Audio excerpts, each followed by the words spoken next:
चंद्र और केतु की युति। चंद्रमा माता का कारक है, लग्न स्वरूप है, बाईं आंख का कारक है, ब्लड खून का कारक है, फेफड़ों का कारक है और मन का कारक है।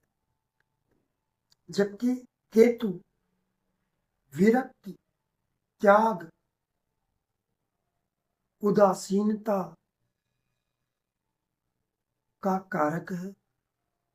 इसके अलावा ये एक मारणात्मक ग्रह भी है, मंगल की तरह चोट एवं हिंसा का कारक है। यदि चंद्रमा पक्ष बल से हीन हो, कमजोर हो, पक्ष बली ना हो, नीच राशि में स्थित हो, अस्त हो, यानी कि चंद्रमा यदि कमजोर है और केतु के साथ स्थित है तो फिर एक तो चूंकि चंद्रमा पीड़ित होगा, माता का कारक है, तो माता का स्वास्थ्य अच्छा नहीं होगा या आपसे माता के बीच में वैचारिक मतभेद हो सकता है या मातृ सुख में कमी आ सकती है। चंद्रमा ब्लड का कारक है और केतु अग्नि तत्व का ग्रह है, इसलिए बीपी की समस्या भी हो सकती है। चंद्र और केतु की युति यदि चंद्रमा कमजोर और पीड़ित है तो ऐसा व्यक्ति चिड़चिड़ाता है, बात बात में चिड़चिड़ाना, छोटी छोटी बातों में रोने लगना, क्रोध करना, ये उसकी पहचान है। और इसके अलावा ऐसा व्यक्ति अपने दुख दर्द को कभी भी प्रकट नहीं करता है, दूसरों के सामने अपने दुख दर्द को प्रकट नहीं करता है, अंदर ही अंदर घुटता रहता है ऐसा व्यक्ति। तो यदि चंद्रमा पीड़ित है तो ऐसी समस्याएं आएंगी। व्यक्ति का स्वभाव चिड़चिड़ा होगा, बात बात में रोने वाला होगा, कभी क्रोध करेगा, लेकिन अपने दर्द को हमेशा छुपा कर रखेगा, कभी किसी को नहीं बताएगा।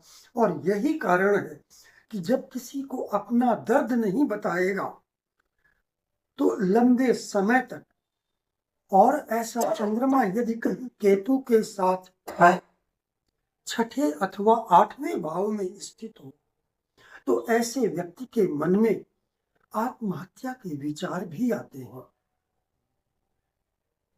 और ऐसा व्यक्ति अपने जीवन से ही निराश हो जाता है। जीवन के प्रति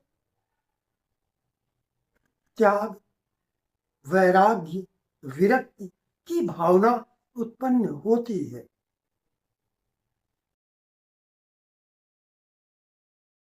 पक्ष बल से बली है, मित्र राशि, स्वराशि, उच्च राशि में स्थित है या शुभ भाव में स्थित है, बलवान है, तो फिर यह युति बुरा नहीं करती है। ऐसे लोग मनोवैज्ञानिक हो सकते हैं, साइकोलॉजिस्ट हो सकते हैं, अन्य योग भी हो तो ऐसे व्यक्ति डॉक्टर भी हो सकते हैं। लेकिन चंद्रमा अंतर ज्ञान का कारक है, इंट्यूशन पावर, और केतु भी वही है, वो भी इंट्यूशन पावर का कारक है। तो यदि चंद्रमा बलवान है और केतु भी ठीक है और ये युति पीड़ित नहीं है, तो ऐसे व्यक्ति में अंतर्ज्ञान शक्ति होती है, इंट्यूशन पावर होता है। किसी के जीवन में, किसी के भविष्य में घटित होने वाली घटनाओं को भी ऐसे लोग कभी कभी देख लेते हैं या स्वप्न में देख लेते हैं। लेकिन अगर ये युति पंचम भाव में हो और गुरु की दृष्टि भी पड़ जाए, चंद्र केतु की युति पंचम भाव में हो और गुरु की दृष्टि पड़ जाए, बुध भी बलवान हो, तो फिर इनमें अंतर्ज्ञान की शक्ति बहुत तीव्र हो जाती है, इनकी याददाश्त बहुत तेज हो जाती है। इसके अलावा तंत्र मंत्र पूजा पाठ में भी ये रुचि लेते हैं और ये युति, यही स्थिति यदि अष्टम भाव में बनती है और बुध बलवान है, गुरु की दृष्टि पड़ रही है, अष्टम भाव में चंद्रमा अपनी मित्र राशि स्वराशि उच्च राशि में केतु के साथ स्थित है, पक्ष बली है, गुरु की दृष्टि है, बुध बलवान है, तो ऐसा व्यक्ति निश्चित रूप से तंत्र मंत्र में बहुत आगे होता है, आध्यात्मिक रूप से बहुत ऊंचाई पर होता है। अष्टम नवम द्वादश, ये तीन भाव, अष्टम नवम और द्वादश भाव, अष्टम भाव द्वादश भाव ये दोनों ही आध्यात्मिक त्रिकोण है। नवम भाव धर्म त्रिकोण है। तो यदि ये युति अष्टम नवम अथवा द्वादश भाव में बनती है और गुरु की दृष्टि पड़ जाए इन पर, तो ऐसे व्यक्ति आध्यात्मिक क्षेत्र में बहुत ऊंचाइयों को छू पाते हैं। और इनमें किसी भी तरह का दिखावा नहीं होता है, दिखावा बिल्कुल नहीं होता है, आम आदमी को पता भी नहीं चल पाता है, क्योंकि केतु जो है गुप्त अथवा रहस्य का भी कारक है, राहु की तरह। तो अक्सर लोगों को पता भी नहीं चल पाता है और ऐसा व्यक्ति आध्यात्मिक क्षेत्र में बहुत ऊंचाई पर होता है, दिखावा पसंद बिल्कुल नहीं होता है। अष्टम भाव में बहुत इनकी जो अंतर्ज्ञान शक्ति है वो बहुत तीव्र हो जाती है और तंत्र मंत्र में ये पारंगत होते हैं। पंचम भाव में भी इंट्यूशन पावर बहुत तेज होती है, याददाश्त भी बहुत तेज होती है इनकी। वहां भी ये तंत्र मंत्र पूजा पाठ में, वहां भी ये अगर युति है तो ये उसमें आगे रहते हैं।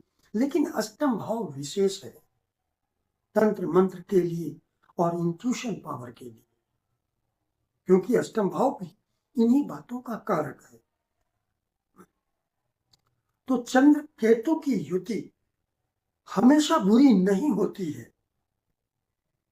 हाँ, ये जरूर है कि चंद्रमा अगर पावरफुल है और केतु के साथ है, तब भी वैराग्य की भावना आएगी, त्याग की भावना आएगी और ये आध्यात्मिक क्षेत्र में काफी आगे बढ़ेंगे।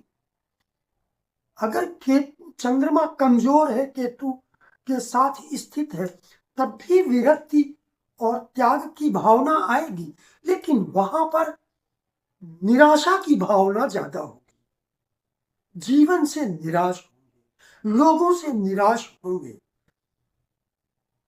वहां पर आध्यात्मिक ऊंचाई नहीं मिलेगी, वहां पर तंत्र मंत्र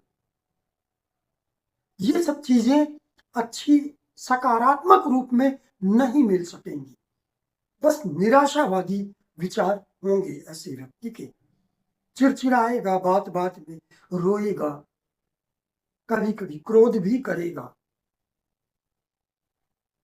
तो यदि चंद्रमा कमजोर है तो फिर ये बुरे फल मिलते हैं। लेकिन अगर चंद्रमा अच्छा है तो फिर ये नहीं सोचना है कि ये केतु के साथ बैठा है, ग्रहण दोष है या क्या है। अच्छे फल देगा चंद्रमा यदि केतु के साथ में स्थित। 3 अक्टूबर से मेरी ज्योतिष की क्लास का नया बैच प्रारंभ होगा। अभी जो चल रहा है बैच, ये 24 सितंबर को समाप्त हो जाएगा। यदि आपको ज्योतिष आती है लेकिन घटनाओं का निर्धारण करना नहीं आता है, या घटनाओं का सही टाइमिंग पता करने में दिक्कत होती है, तो आप इस कोर्स को ज्वाइन कर सकते हैं। 4 महीने का कोर्स है, 10,000 रुपए फीस है। 2 घंटे की क्लास होगी, हफ्ते में 2 दिन क्लास होती है।